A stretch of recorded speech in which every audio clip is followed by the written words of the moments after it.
Gabriel Rubinstein, mencionado en los medios de comunicación como el posible viceministro de Sergio Massa, aparentemente entró en lo que podemos ya a esta altura llamar el frente de todos, digamos, ¿no?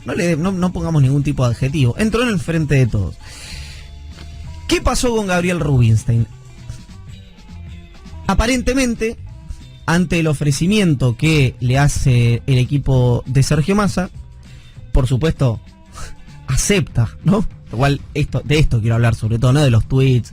Acepta Rubinstein y empieza a surgir una serie de tweets de Rubinstein, no solamente muy antikirchneristas, que en este caso creo que es lo de menos, sino sobre todo una posición económica y una posición política ya no solamente refractaria a Cristina Kirchner o a Máximo Kirchner, sino también refractaria a buena parte de cómo piensa el Frente Renovador, digamos, ¿no?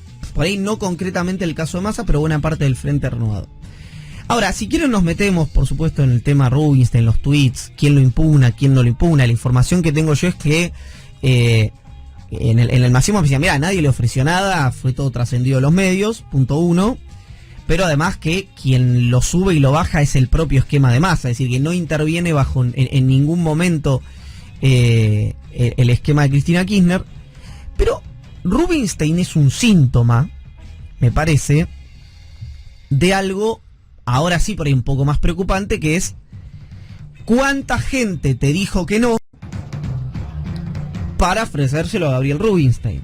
No tengo nada contra Gabriel Rubinstein, conozco su actividad privada, conozco su actividad en que le dicen que acierta con los pronósticos económicos, etcétera, pero no era el plan A, no era el plan B, no era el plan C, no era el plan D y no era el plan E. Si no fue dentro de las primeras por lo menos 5 opciones, y estoy siendo absolutamente generoso con Rubinstein. Ahí es donde me preocupa un poco más la situación, que si tenía tweets o no tenía tweets antikirchneristas, que en Argentina sabemos que eso está muy extendido, transversal. No sé, ¿cómo lo ha visto Imperatore? No, tengo una digresión. Dale, por favor. ¿Sabes por qué? Porque me parece que los tweets definen una dimensión personal. La mirada económica es una concepción. Entonces, si Rubinstein hubiese aceptado ser viceministro de Massa, en las condiciones que le pone Massa, con un plan que está acordado, definido por Massa, con Cristina Fernández de Kirchner y con Alberto Fernández, Rubinstein se vuelve un ejecutor de un plan diseñado por otro. No era que Rubinstein vino a definir el mapa de lo que hay que decidir en términos económicos. Completamente. Por lo tanto, era un ejecutor, bueno, malo, algunos dirán con poca espalda, otros dirán con demasiado, con poco volumen.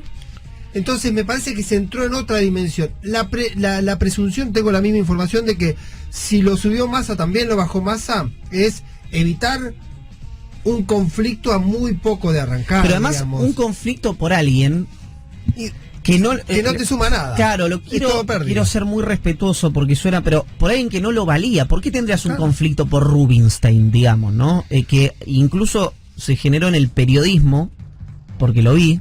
Imagínate cómo será la cañada si el gato la cruza al trote, claro. Que hubo confusiones si era el ex ministro secretario de salud de Macri en algunos canales de televisión. Claro. Poco con eso. Tuvieron que buscar fotos, pusieron fotos equivocadas, así que imagínate que no era demasiado relevante. Yo creo que la sorpresa vino porque no es un nombre que uno asocie al operativo económico del masismo, que tienen nombres, muchos de los cuales se integraron a la estructura del ahora ministro y muchos de los cuales rechazaron estar dentro de esa estructura. A ver, Rubinstein es un hombre de la confianza de Lavagna. De hecho, estuvo en el Banco Central entre el 2002 y el 2005.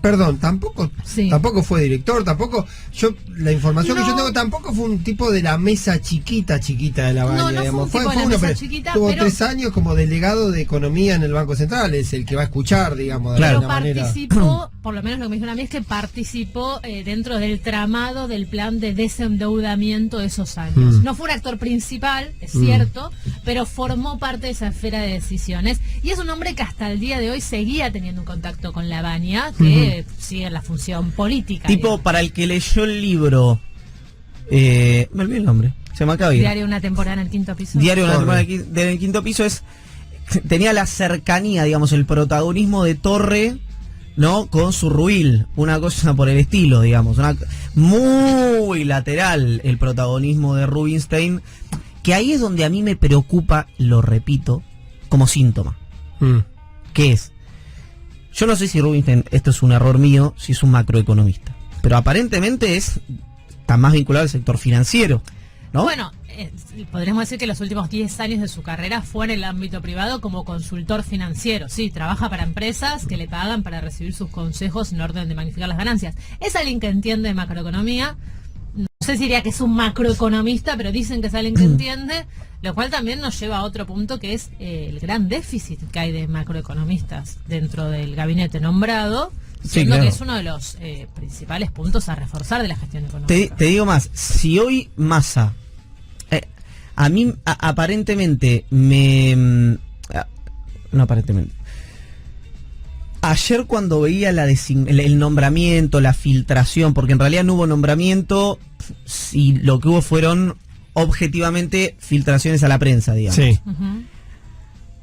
Decía, por ahí es mejor que tu virtual viceministro sea el de Mendiguren. Claro.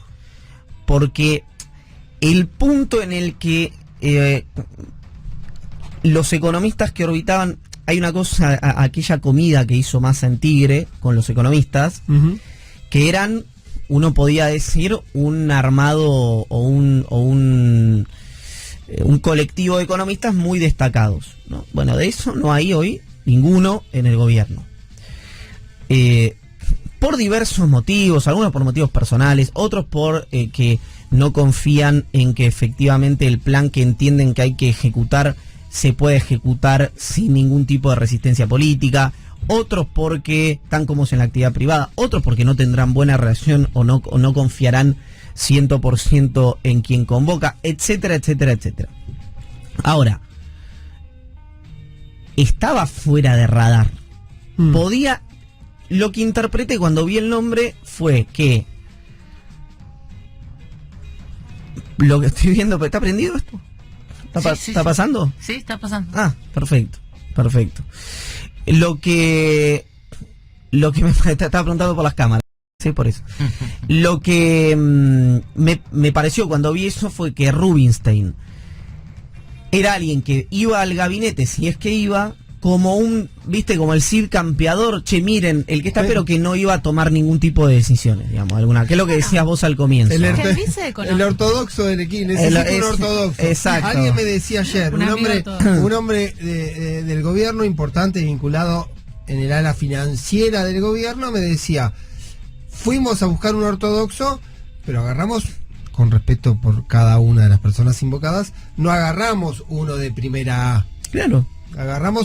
Trajimos un ortodoxo porque necesitamos un ortodoxo en el club, pero no trajimos un ortodoxo con volumen. La frase del Bambino. Bueno, quizás no tiene tanto volumen público, quizás no es alguien que estamos acostumbrados a verlo en reportajes, pero el empresariado, sobre todo el sector financiero, lo conoce y remil conoce a Rubinstein. Ahora, también me parece que estamos sobreestimando el cargo. O sea, el viceministro de Economía, fetichizó, como todos los vices del Estado Nacional, hay gestiones donde tienen más poder, como por ejemplo la vicepresidenta ahora, y gestiones donde, no quiero decir que son un adorno, pero son una compañía que no ejerce. Sí, pero el secretario lo generás, pero eso también lo generás vos. Cuando vos generás expectativas sobre un lugar, claro, es cierto que vos hay una cosa que para mí también es inverso. A ver. Si Rubinstein estuvo diciendo las cosas que dijo hasta hace una semana, a mí no se me ocurre aceptar. Si yo vengo tirando piedras y tirándote piedras a vos, si vos mañana me invitás a comer un asado, yo no sé si me subo a ese colectivo. Ojo, cuando vos mirabas la tira de tweets, veías muchas declaraciones en la cual cuando se preanuncia la llegada de Massa, él cambia el tono y dice, bueno, la llegada de Massa puede generar muy incipientemente, con mucho cuidado, pero lo planteaba. Ahora, ojo, porque también el secretario de Política Económica es el secretario de Política Económica de un ministro que no es economista. Por eso cobra especial valor. Claro. Y además, si vos mirás los últimos secretarios de Política Económica del peronismo, digamos, el kirchnerismo, fueron Kicillof de Lorenzino, Agis de Kicillof. Es decir, estamos en los gobiernos de Cristina, no en el gobierno de Alberto, ¿no? Entonces, es un lugar que tiene su peso por sí mismo. Hoy, no sé si lo conversábamos fuera de aire o qué, pero la vida por Batakis, ¿no? Es decir, hoy yo me imagino que el gobierno decir, va Batakis, el secretario de Política Económica, la van a buscar caminando con velas a Silvina Batakis para que se haga cargo. Que tiene un doctorado en desarrollo productivo, es alguien que entiende de la materia y muchísimo. Si bien su eje es lo presupuestario, lo fiscal, etcétera, que es donde ella es muy muy fuerte, es esto, es alguien que hoy te reputaría el gabinete. Y decía yo la frase del Bambino, aquella frase de pedí un 4 y me trajeron un pomelo, ¿no? Que hoy aplica un poco respecto a ese cargo puntual. Yo creo que después el equipo de Massa en los lugares que ha elegido y algunas de las segundas líneas son bien interesantes, pero bueno, la situación de la Secretaría de Política Económica, lo dijimos el día 1, y de la Secretaría de Energía está tienen especial atención hoy. Sí, claro. Pero bueno, después, viste, llega Bailo, ¿no? Sí. Bueno, un hombre de los gobernadores, productor lechero, de la zona núcleo en realidad de Entre Ríos, en este caso. Bueno, va a tener una declaración en la que va a tener un diálogo más ameno con el sector agropecuario, por ahí en línea de lo que tenía Domínguez. Y lo primero que pasó, que dijo Bailo, fue que los dirigentes del campo digan de dónde hablan y que blanqueen su postura política. Podría haberlo dicho eso perfectamente el secretario de Agricultura puesto por Cristina Kirchner. Es decir, hay una cosa también que se analiza de una manera muy estética la política, que es, si sos funcionario de Cristina sos malo y sos anticampo, y si sos funcionario del peronismo racional de los gobernadores sos pro campo y tenés una relación más cerebral. Y la verdad que muchas veces lo que te lo determina es la situación política y la situación de relación con el sector. Sí, me parece que también Bailo dijo más cosas. Por supuesto, pero dijo eso en el contexto, también jugó con una paleta de colores, ¿sí? Porque también planteó, por ejemplo, Bailo, dijo, el dólar soja no sirvió, posiblemente no sirva, porque para los productores es muy complicado, muy engorroso y demás. También me parece que hay una serie de elementos. También en un momento Bailo plantea que los productores tienen derecho, es una obviedad que lo diga, tienen derecho a tener guardado el cereal hasta cuando necesiten venderlo. No liquidar su cosecha, también forma parte de la lógica. Me quedé con porque hablaste de Batakis, Iván. Sí. Y la información que yo tengo es que hubo en algún momento un sondeo para que Batakis se quede en el equipo de Economía. Primero había entendido que le habían ofrecido que se quede como secretaria de Hacienda, lugar al que finalmente fue Raúl Rigo, pero también que en algún momento hubo un sondeo indirecto, tengo entendido que no a través de Massa, para el viceministerio. Y hay un planteo que alguien me cita respecto a Rubinstein, que hace un par de días escribió una nota dando a entender la idea de desdoblamiento del dólar para sectores del campo, y que eso puede haber sido como matriz alguno de los elementos, o bien que estaba consensuado, o bien que puede haber generado también alguna resistencia, porque viene Rubinstein con su propio bagaje de criterios también. Digo yo, si viene Rubinstein a hacer lo que no expresa o no expresaba, tampoco te sirve. No, por supuesto, por supuesto. ¿Quiénes suenan ahora para la Secretaría de Energía? Porque dijimos con Pablo Ibáñez el miércoles en Hagan Algo, dimos el puntapié inicial para algo que se comentó después a lo largo de la semana, el nombre de Federico Bernal. ¿Sigue el nombre de Federico Bernal siendo el que está en la pole position del gobierno para ocupar la Secretaría de Energía? ¿O reflota el nombre de una mujer para ocupar el lugar de Darío Martínez? O como ocurre a veces en estas situaciones, que es saco, pongo, no tengo, no quiero, eso queda Darío Martínez. Tenemos los premios, tenemos información, tenemos entrevistas. ¿Qué pasó? Perdón, otra pregunta quiero hacer. Sí, Dale. Porque viene y dice, che, voy a escuchar un programa el sábado a la mañana a ver qué pasa, ¿no? Una de las radios líderes, dale. Pero después va y dice, che, voy a ver... Cierra los ojos con temor. No estoy ¿Cómo gritando. hablan los funcionarios del gobierno de su propio gobierno? Dice, Mm. che, ¿dónde puedo hacer? A ver, ¿qué es lo más importante que tiene la economía argentina hoy? Después de la inflación o junto con el dólar, ¿no? Pues está todo atado, es el precio de los precios. Así es. ¿Cuál es el sector, la entidad pública que te define el precio del tipo de cambio? Es decir, cuando vos decís dólar, ¿qué? Decís dólar blue, decís dólar CCL, y uno de los dólares que se mencionan en quienes ven las variables entre los agentes económicos es el dólar Banco Nación. Es el que se tiene como referencia cuando hablamos de dólar oficial. Claro. Se mira Exactamente, Banco Nación. el Banco Nación. Entonces decís, bueno, voy a ver la composición del Banco Nación, ¿no? Sí. Se fue Eduardo Hecker, veo que hubo un cambio en la disposición, y entonces, bueno, no está todavía claramente la reemplazante, que es Silvina Batakis, obviamente, pero recién arranca. Entonces voy a ver quiénes sí quedan en el Banco Nación. A ver, los directores del Banco Nación, ¿no? Y uno ve que uno de los directores del Banco Nación, que en este caso estoy hablando de alguien, y acá lo digo sin ningún tipo de sorna, con muchísima trayectoria, con una militancia de mucho reconocimiento en la izquierda argentina, en el sindicalismo argentino, desde el punto de vista de los estudios del sector y demás, que es Claudio Lozano, tiene todo esto hice un paréntesis por fuera de la ironía, todo esto, mi lectura sobre la historia reciente de Claudio Lozano es efectivamente esta, de un enorme respeto y un enorme reconocimiento, por más que no importe lo que uno piense, pero sí es cierto que su comportamiento en el frente de todos es un comportamiento de mínima atípico, singular, heterodoxo. ¿Por qué? Porque si me decís, bueno, pero el kirchnerismo también ha tenido manifestaciones, claro, porque es el accionista mayoritario en términos de votos, lo cual, que es mi discusión permanente en general con gente del kirchnerismo, que es, vos no negociás igual con el Fondo Monetario Internacional que con tu tía si le debes plata, como no se mide con la misma vara lo que digan sectores de la vicepresidenta, que es sectores que no tienen volumen electoral. Lo planteo porque estoy ya un poco sorprendido con esa situación que nadie parece querer abordar. Tal vez, como es el frente de todos, Lozano es el vértice donde todo se une, ¿no? Y no lo sabemos, pero en términos ocultos es la garantía de unidad del frente de todos.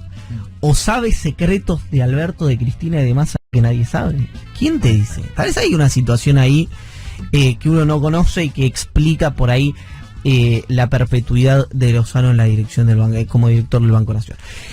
¿Alguna situación respecto a esto? ¿Alguna situación respecto a la reconfiguración del gabinete de la que hablábamos recién? Batakis ya está En funciones. En funciones, Claro. ya está ocupando su despacho en el Banco Nación. Ajá. Tuvo una conversación con Hecker, recordemos un funcionario muy cercano a Alberto Fernández, que se enteró que salía del gobierno cuando estaba en un acto oficial en Catamarca. Correcto. Y le llegó un mensaje de la secretaria de Legal y Técnica, Vilma Ibarra, diciéndole: necesitamos tu lugar. Y así se resolvió la salida de Hecker. Batakis llegó y en la conversación que tuvo con Hecker, según cuentan en el Banco Nación, le transmitió que lo correcto, lo normal, lo usual, lo que es de esperar, es que todos los directores del Banco Nación, todos presenten su renuncia para que la nueva autoridad de la entidad pueda designar, administrar el director. Esto implica que se la presentaron, todavía no se la presentaron. Esto implica que en caso que se la presenten, Batakis va a aceptar todas las renuncias. Tampoco. Sí es cierto que Batakis le transmitió por ahora vía Hecker a todos los directores que lo que está esperando es que le acerquen sus renuncias. Y esto abarca a Lozano, abarca, por ejemplo, a Carlos Caserio, que es a todos, digo para hacer una enumeración. Sí, ¿quién más? No me acordaba de Caserio estaba como director de Banco está Nación. Julia Estrada, está Fernández Brugna, está Martín Ferré, está Sánchez, que es otro director vinculado a Hecker, que uno imagina que se van a mover. La explicación quizá un poco más política es como toda configuración dentro del dispositivo del Frente de Todos está como loteado, uno entró para pagarle a uno, entró para pagarle a otro, ahí qué sé yo, Fernández Brugna es una dirigente muy vinculada al kirchnerismo y a la cámpora, por lo tanto digo, hay una lógica. Ahora, por lo pronto, dijo Batakis, según transmitió en la conversación con Hecker, lo correcto sería que todos los directores presenten su renuncia, algo que por lo menos hasta ayer no había ocurrido y que tampoco va a significar esto que acepte todas las renuncias. Highlander Esto queda para mí. Sí. No es una anomalía, digamos, es algo que suele ocurrir cuando cambian las cabezas de los bancos públicos. La novedad es Banco que no Provincia, ocurrió. Banco Nación. La novedad es que Debería ocurrir. todavía no haya ocurrido, que los directores hayan dicho, bueno, vino un nuevo, hay cierta tendencia a atornillarse, sí. Digo, Sí, me pasa parece, que ahí cierta... quizás lo que tenés diferente, como vos bien indicaste, es que es un directorio como los de tantos otros. No quiero señalar particularmente al Nación, que está bastante loteado entre el dispositivo de poder. Sí, como casi todo el gobierno. También una persona puede decir, ¿por qué voy a renunciar? Porque vengo un nuevo director, si en verdad mi verdadera cabezal política no es mi director, sino otra persona. Entonces ahí se entran tensiones. Yo quiero... Hay a veces, viste, en toda esta repartija, hay algunos que no sabés quién. Puede preguntar, che, ¿y tal de quién es? Y te dice, la verdad, me preguntás realmente, ¿por qué tenés los de que están enrolados muy referenciados y los que creen que están por mérito propio también hay, guarda. en el kirchnerismo, en el masismo, en el albertismo, y está lo de la agrupación Vengo por la Mía, también, ¿no? Que hay mucho que empezás a ver las capas y decís, che, me parece, o esta me parece que no. Es lo que solemos resolver con el famoso doble o triple nacionalidad, porque tiene 2 o 3 amigos, ninguno lo paga, ninguno lo defiende, está ahí. Te sumo algo porque ya sonó el TOC, que le corresponde más al central, pero también al Nación y a los 3 baños públicos. Enorme fallido histórico para el fin de la metáfora. El tema es que la corrida cambiaria de la que tanto venimos hablando las últimas semanas no está frenada. O sea, dólar paralelo, Blue contado con Liqui, MEP siguieron subiendo esta semana. El Banco Central tuvo que vender 680 billones de dólares para que no se traslade al oficial, con lo cual el tole cambiario sigue en pie. Y esta semana, ¿Jueves? No estoy segura. Esta semana se junta el director del Banco Central. Jueves. Y atención porque se esperan más anuncios, que se sumen más anuncios de los que ya hizo Massa en el campo financiero. Vamos a hablar en instantes nada más qué pasó con la reconfiguración del gabinete, si se viene, no se viene, si se fusionan transporte y obra pública, si no se fusionan, por qué sí, por qué no. Vamos a hablar en instantes de quién se volvió a instalar como posible nombre para ocupar la Secretaría de Energía. En instantes nada más nos vamos a las noticias de la metáfora. Son las 11:05 en toda la República Argentina. Mi nombre es Iván Yagroski, estamos hasta las 12 a lo largo y ancho del país en Radio 10, en una jornada en la que esperábamos tener ya el nombre de quien iba a presidir la Secretaría de Energía después de una situación que se había pensado durante el fin de semana de la renuncia de Martín Guzmán, es decir, ahí se preveía el desembarco de Sergio Massa en el gobierno, y tiempo después, materializado ese desembarco, tenemos un problema similar, no igual porque en aquel momento fue mucho más determinante y mucho más inestable, pero de la asunción de Batakis. Es decir, ¿qué se decía Batakis? Che, no tiene el equipo completo pasado una X cantidad de días al frente del Ministerio de Economía. Bueno, hecha la asunción de Sergio Massa, no faltan el nombre del viceministro o viceministra. Ya a esta altura yo tiendo a preguntarme si, a menos que haya un nombre de muchísimo peso, si es mejor o peor, o si qué implica o qué no implica que haya o no haya viceministro de Economía. Pero ¿quién va a presidir la Secretaría de Energía? Hay una certeza, reformulo, había una certeza ante la asunción de Massa, que era el alejamiento de Darío Martínez, no por la propia el propio deseo necesariamente, también había algo probablemente deseo de Martínez. Ahora quiero compartir información que tengan ustedes, pero porque Massa quería alguien propio en ese lugar. Pero ahí empieza otra vez la deliberación interna en el Frente de Todos. Bueno, punto 1, le pregunto a Pablo Ibáñez esto puntualmente. ¿A la cuenta de quién iba Darío Martínez?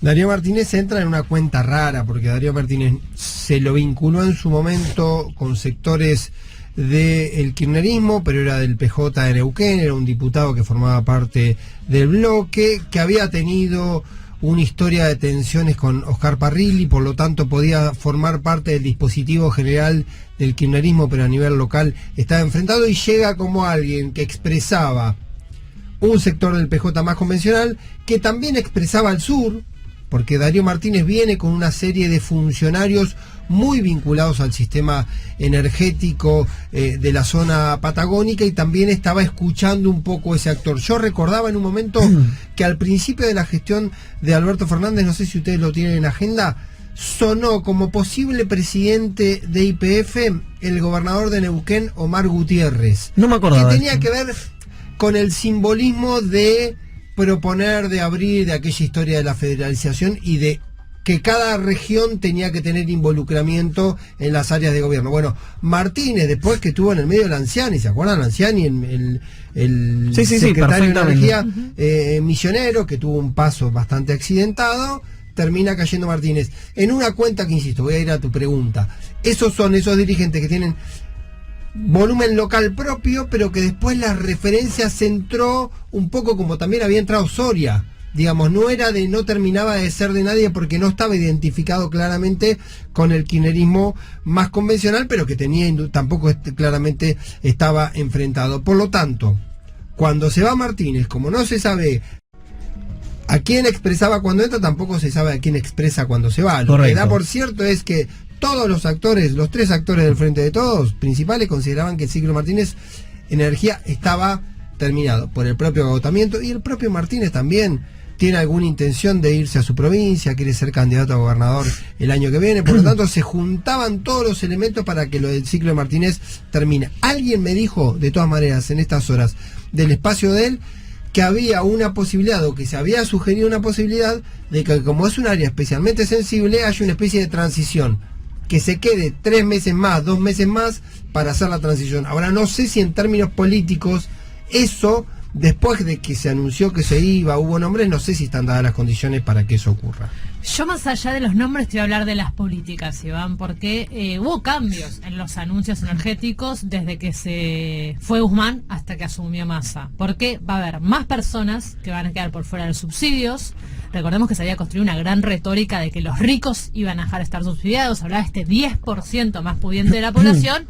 Bueno, Massa terminó confirmando que está entre un 30 y un 35% de los argentinos los que van a perder los subsidios. Evidentemente no hay 35% de ricos en Argentina, con lo cual la clase media también va a sentir este impacto económico. Pero incluso quienes se queden dentro del subsidio van a ser subsidiados simplemente por los primeros 400 kilowatts que consuman de energía eléctrica. Algo similar va a pasar con el gas y con el agua a partir de septiembre, pero todavía no están definidos los montos. Te quiero decir algo, siendo alguien que va a ser partido a la mitad con el aumento, porque yo estoy entre los que, estoy casi seguro, tendría que ser el coso, pero entre los, bueno, hay que ver alguna cuestión, pero entre los que van a pagar tarifa plena, si van a romper la cabeza en 40 pedazos, que A partir de enero. A partir de enero, que estoy a favor, por lo menos para ese 10%. ¿Por qué? Porque, primero, por un tema de reordenamiento, y segundo, porque Argentina tiene que dejar de, no quiero decir regalar, pero de vender tan barato algo que en el mundo escasea como loco, que es la energía. Bueno, en la Argentina de hecho también escasea, y por eso se van todos los días entre 150 y 200 millones de dólares Evidentemente. Diarios, repito, Evidentemente, para pagar este excedente de consumo que la Argentina no produce. Ahora, el resto por encima de los 400 kilowatts o la gente que no tenga el subsidio, como es tu caso, van a pagar entre un doble y un triple más de lo que venían abonando.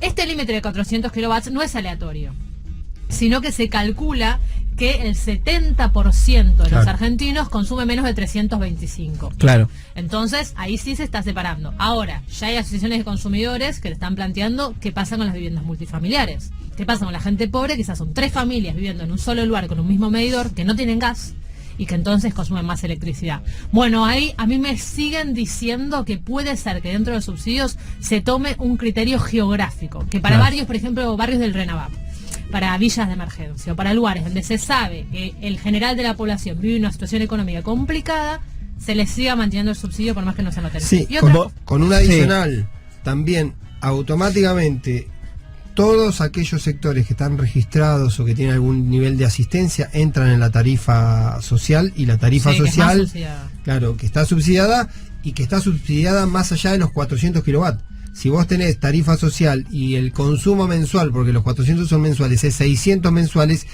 todo está subsidiado, no es que está subsidiado hasta el 400, excedente claro. Exacto. de... Ahora, ¿cómo colisiona sí. este anuncio con lo que quería el kirchnerismo? Porque hasta ahora lo que sabemos es que el kirchnerismo no quería que se saquen los subsidios. Lo que me dicen a mí es que si querés, quita mayor a la que había sido anunciado por Guzmán, está consensuada con la parte kirchnerista del gobierno. Que de hecho, el área cristinista venía trabajando en este esquema mucho antes de que Massa sea ministro. Con lo cual, que este punto, esto anunciado por Massa, que se pasó del 10% más rico al 35%, incluyendo ahí ya sectores medios, está ok, está consensuado con el ala cristinista. Volvamos a una pregunta. Cuando decimos cristinista, pues yo le digo kirchnerista, ¿cuál es la diferencia? Para segregar, porque yo digo kirchnerista a todo lo que es kirchnerismo, tipo de, para decirlo rápidamente, de Palazzo a Grabois, yo le digo kirchnerismo. ¿Y no le decís cristinismo a eso? Yo lo uso como sinónimo. Eso te pregunto.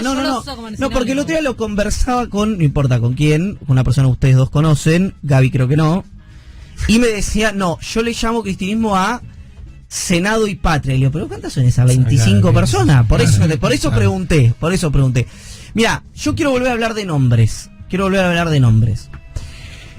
Si entonces damos los tres, creo, el señor Pablo Augusto Ibáñez, la señora Paloma Boxer y quien les habla, que se va a alejar Darío Martínez. Si es que hay una... con la foto de hoy. El nombre que planteamos durante la semana era el de Federico Bernal. Aparentemente hubo alguna... no impugnación a Bernal. Yo la información que tenía es que el presidente decía que con Bernal trabajaba bien y con Basualdo trabajaba mal. Claro.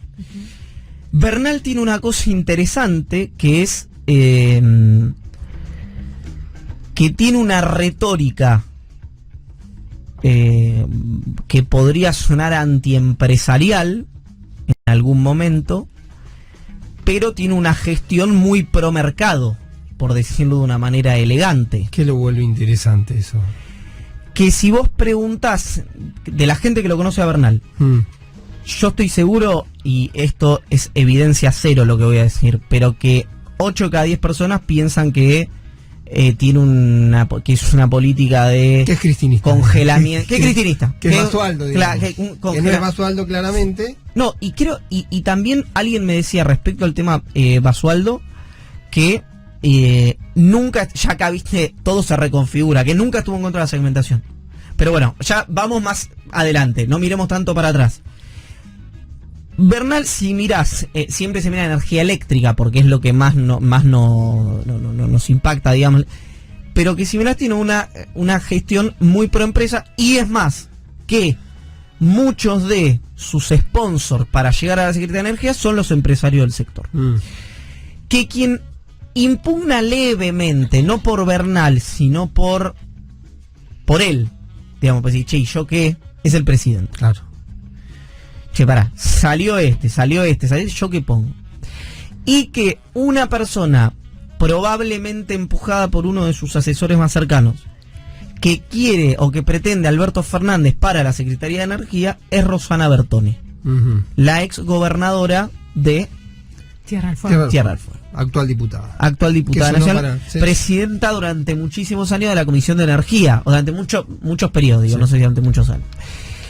Alguien que yo no lo sabía esto, pero gente en la que confío me dice que conoce el tema energético. Esta es hoy la situación y los nombres en danza en la Secretaría de Energía. No sé si alguno de ustedes dos tiene algún tapado o alguna tapada que no hayamos dicho. El otro día me contaron lo siguiente, que tiene que ver en la misma línea con lo que vos planteas de Bernal, que no había una objeción particular, que el planteo desde Casa Rosada fue a Massa. Está bien lo de Bernal, pero busca otras opciones también. Busca plan B y plan C. No está impugnado Bernal, por lo tanto puede hacer el rulo y terminar todo en Bernal o cortar en Bertone. Pero digo, el pedido fue ese. Y me dijeron un nombre que me llamó la atención. Dijeron, una persona que el presidente mira con mucho agrado sobre ese segmento es Agustín Jerez. De IASA. De IASA, ex Enarsa. Me llamó la atención por varios motivos. Primero, es un santacruceño muy referenciado también con el sector del kirchnerismo-cristinismo, pero que además tuvo un protagonismo y de alguna manera se hizo más visible en el alejamiento de Culfas. En el alejamiento de Culfas, porque fue de alguna manera el vocero que salió a cuestionar los planteos de Culfas. Pero me lo transmitieron así textual.